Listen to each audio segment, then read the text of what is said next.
Bonjour à tous les amis, j'espère que vous allez bien. Bienvenue dans ce LNDJ au lendemain de la décision de la Fed de maintenir un statu quo sur les marchés. On a eu quand même une belle baisse des indices américains hier en fin de séance.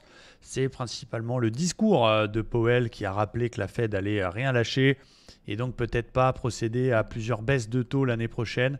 Il parle de 2 au lieu de 4 et peut-être et très certainement monter les taux une dernière fois d'ici la fin de l'année. Bref, une Fed, comme on dit, hawkish, plutôt dur et faucon, comme on dit dans le jargon, qui a mis un peu jeté le froid, glacé, on va dire, les marchés. Alors le DAX, mon plan du jour, il est toujours sur cette zone support, les 15 770. Donc tant qu'il est sur cette zone, j'ai envie de dire, ça va. C'est un peu le dernier niveau qu'il ne faut surtout pas casser. Mais il est vrai que le flux est quand même très baissier. Et voilà, on est dans un range sur le DAX. Vous allez voir que du côté des indices US, c'est plus clair. On est dans un range, un bas de range qui a fait une fois, deux fois, trois fois, quatre fois, cinq fois, six fois support. Donc il est naturel de surveiller ce bas de range. Mon plan, c'est de suivre le flux et de vendre, mais uniquement sous le range. Donc une vraie vente, pas vendre maintenant, attendre qu'il casse le range, pullback et chercher des ventes, on va dire, sous les 15 700, peut-être à partir de demain ou de la semaine prochaine. Plan plus joueur, c'est de vendre sur un rebond. Je suis le flux, je suis vendeur. Je ne vends pas un bas de range, j'attends un rebond, je surveille le plus haut précédent, j'attends qu'ils viennent chercher cette zone et c'est une zone de short. Forcément un peu plus ambitieux puisque ce sera sur un mouvement de rebond technique. Pas d'achat safe tout de suite, j'attends évidemment qu'ils cassent le plus haut précédent pour acheter de façon plus sérieuse jusqu'au haut du range.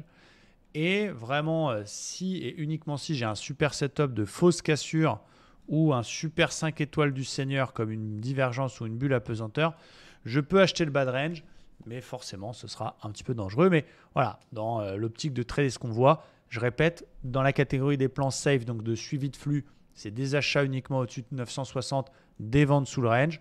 Dans une optique un petit peu plus joueuse, c'est un achat sur le bas de range sur signal indiscutable, une vente sur rebond sur le précédent plus haut. Ok, donc différenciez bien les plans safe dans le flux et les plans fun qui sont sur des signaux dits de contre-tendance. Du côté des indices américains, eh bien, le Dow Jones, pas joli. On a cassé le canal moyen terme, on est en train d'évoluer en dessous. Remarquez d'ailleurs que sur le Standard & Poor's, on fait une magnifique épaule-tête-épaule. Donc on a quand même un biais plutôt baissier. Donc plutôt des ventes.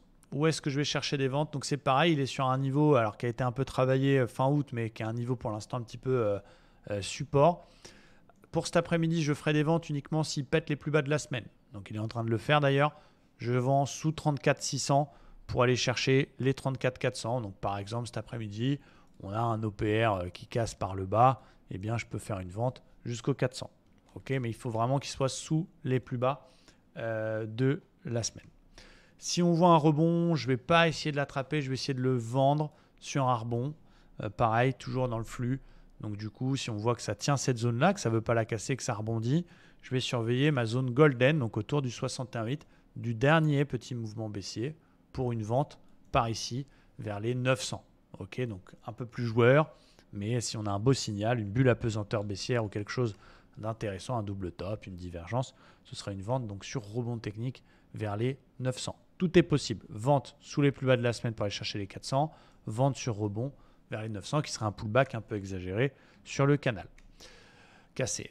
Du côté du Nasdaq, c'est un peu la même chose.